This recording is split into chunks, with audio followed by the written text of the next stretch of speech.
The immediate aftermath of digital evidence collection is deceiving. We have secured the devices, but we only have raw data.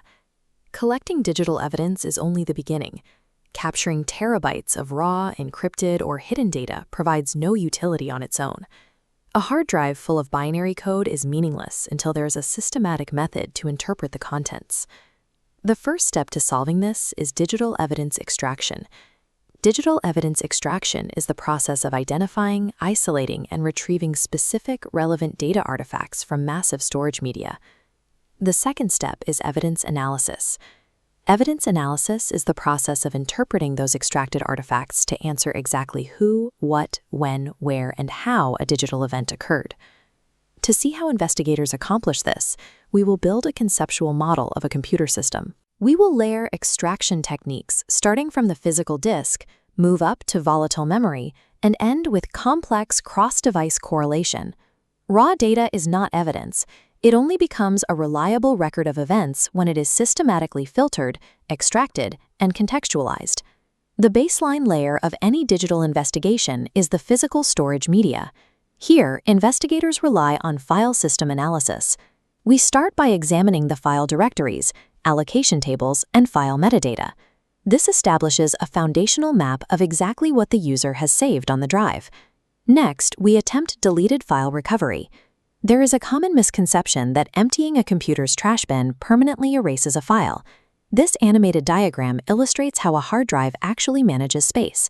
When a user deletes a document, the operating system merely removes the invisible directory pointer to that file. The space's status changes from allocated to unallocated, but the actual binary data remains completely intact within the grid. Specialized disk analysis tools like EnCase, FTK, or Autopsy bypass the operating system entirely. They scan this unallocated space directly, pulling original, intact documents back to the surface. Even if the drive is heavily damaged or new data overwrites the old, these tools scan slack space, the unused bytes at the end of a storage cluster, along with fragmented remnants to recover partial data. To manage the sheer volume of recovered data, investigators use keyword searching. This acts as the primary triage mechanism, rapidly filtering massive datasets for specific suspect names, email addresses, or financial terms.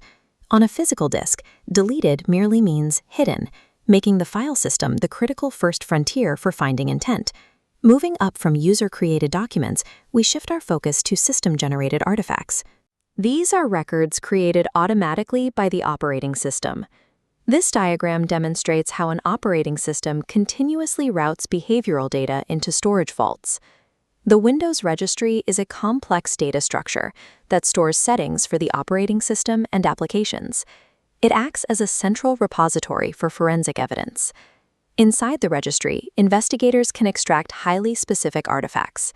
We can pull exact records of previously connected USB devices, historical lists of installed programs, and detailed logs of recent file access. We then examine the second vault through log analysis. System event logs record a user's behavior over time by capturing timestamps for logins, network connections, and security alerts. Finally, application-specific artifacts provide the third layer of evidence. Web browsers and email clients store their own specialized databases containing histories of web traffic, stored tracking cookies, and locally cached pages.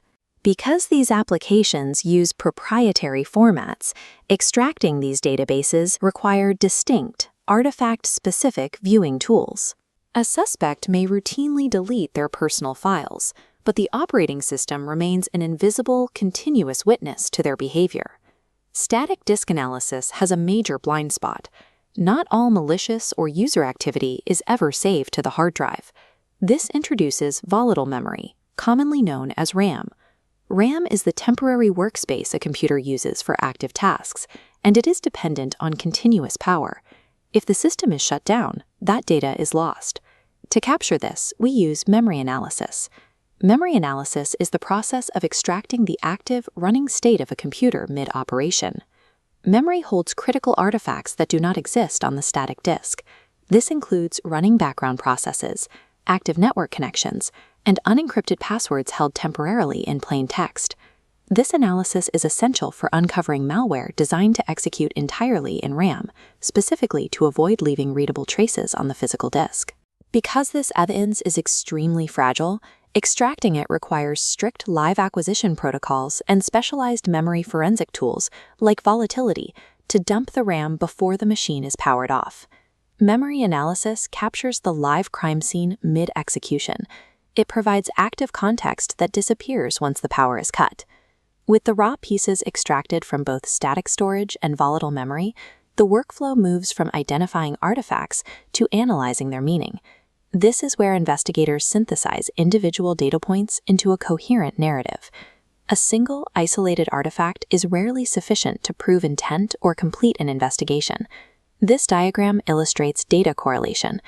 Data correlation is the analytical method of linking these disparate pieces of evidence together into a unified event. For example, an investigator can match a USB connection timestamp found in the registry with a file access log on the static disk and an active email record found in memory.